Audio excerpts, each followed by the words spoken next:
जब बड़े बड़े डॉक्टर्स मान गए हार, तब कैसे एक मामूली गोली ने बचाई जान। रोहित की दादी ने होश में आते ही किसे जड़ा थप्पड़। अनिका की नानी की आंखों में हुआ कैसा रिएक्शन। क्या अनिका पर आ चुकी है कोई नई मुसीबत?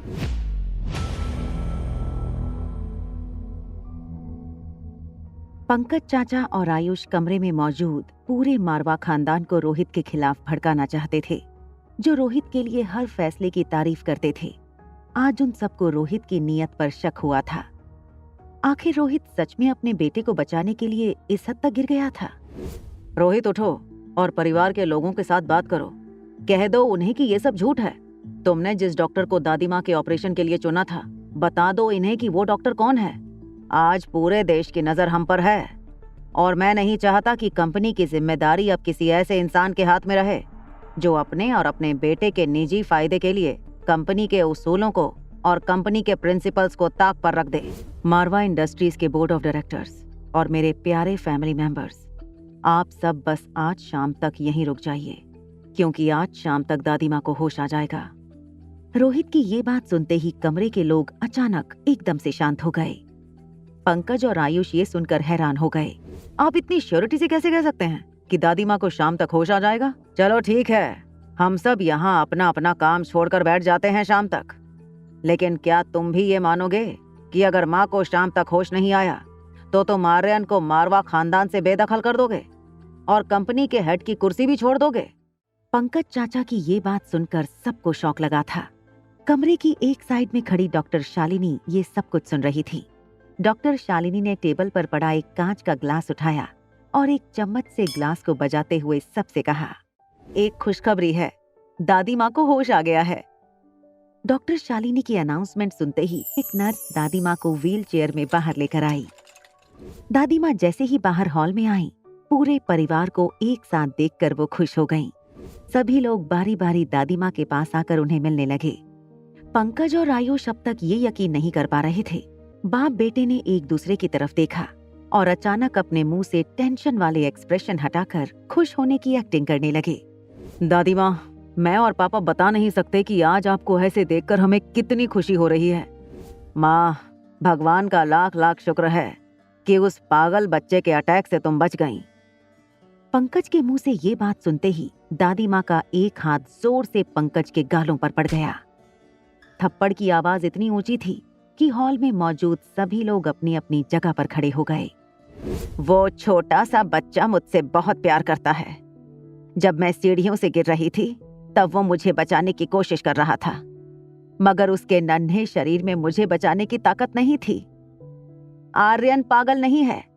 पागल तो वो लोग होते हैं जो अपने फायदे के लिए किसी बच्चे की जिंदगी बर्बाद करने से भी नहीं चूकते। कमरे में खड़े सभी लोग ये बात समझ चुके थे कि रोहित और आर्यन को मारवा खानदान से बेदखल करने के लिए पंकज और आयुष ने ये पूरा ड्रामा खड़ा किया था। दादी माँ ने डॉक्टर शालिनी को अपने पास बुलाया और रोहित से कहा, एक बात कहूँ रोहित, आज मैं जो वापस होश में आ सकी हूँ वो बस सिर्फ इसी लड़की की वजह से। दरअसल मेरे गुरुजी इस टैबलेट को कुछ ही दिनों में लॉन्च करने वाले थे, मगर मैंने उनसे स्पेशल परमिशन लेकर दादी माँ के लिए दवाई मंगवा ली। मिस्टर मारवा, ये दवाई का चमत्कार ही है। डॉक्टर शालिनी की बातें सुनकर अनिका कमरे से बाहर निकल गई। रोहित फौरन अनिका के पीछे दौड़कर गया, मगर जब तक रोहित कॉरिडोर में पहुंचता, अनिका एलिवेटर से जा चुकी थी। रोहित जानता था कि डॉक्टर शालिनी के दावे झूठे हो सकते थे। मल्होत्रा हाउस। शीला मासी बहुत गुस्से में किशन मामा के साथ बात कर रही थी।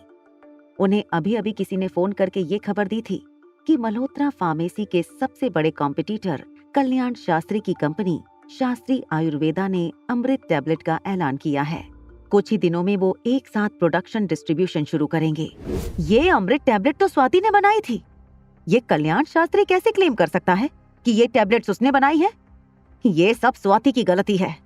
काश मेरे पास वो किताब होती जिसमें सारे के सारे मेडिकल फॉर्मूला लिखे थे, तो आज हमने सालों पहले ही अमृत टैबलेट मार्केट में उतारी होती और आज मल्होत्रा फार्मेसी देश की नहीं बल्कि दुनिया की नंबर 1 फार्मेसीज में से एक होती। मगर अब तो ये कल्याण पूरा मार्केट कैप्चर कर लेगा। उसकी कंपनी नंबर 1 पोजीशन हासिल कर लेगी और मल्होत्रा फार्मेसी हमेशा हमेशा के लिए मिट्टी में मिल जाएगी। किशन मामा और अंजलि मामी की बेटी श्वेता ड्राइंग रूम में खड़ी हुई ये सब कुछ सुन रही थी। कंपनी के बंद होने की खबर सुनकर श्वेता बहुत घबरा गई थी। अंजलि मामी ने उसे समझाते हुए कहा, बिजनेस में उतार चढ़ाव तो होते ही रहते हैं, तुम चिंता मत करो, सब कुछ ठीक हो जाएगा। हाँ, मैंने तुम्हें कहा था ना कि दादी माँ के टेबल पर कुछ आयुर्वेदिक टैबलेट रखी हैं। जरा तुम चेक करके बता सकोगी एग्जैक्टली टैबलेट क्या है? ये कहते हुए अंजलि मामी श्वेता को दादी माँ के कमरे में ले गई। जैसे ही उन्होंने दरवाजा खोला, अंजलि मामी ने देखा दादी माँ खिड़की के पास खड़ी हुई अपनी आंखें मसल रही थीं। अंजलि मामी दौड़कर उनके पास गईं और उनसे पूछा, मम्मी जी क्या हुआ? क्या हो रहा है आपको? श्वेता ने अपनी दादी को पकड़कर बेड पर बैठाया और पूछा, दरअसल मैंने वो आई ड्रॉप्स और वो टैबलेट कल रात को खाई थी और मुझे लग रहा है मेरी आंखों में कोई रिएक्शन हो रहा है। ये कैसा रिएक्शन हो रहा था अनिका की नानी की आंखों में? क्या अनिका की दवाई से हुआ है कोई असर, या है ये किसी की साजिश? क्या नाराज अनिका को मना पाएगा रोहित? जानने के लिए देखिए अगला एपिसोड सिर्फ पॉकेट एफएम के YouTube चैनल पर। और एक लड़की को देखा तो के सारे एपिसोड्स को सुनने के लिए डिस्क्रिप्शन में दी हुई लिंक से डाउनलोड कीजिए पॉकेट एफएम ऐप।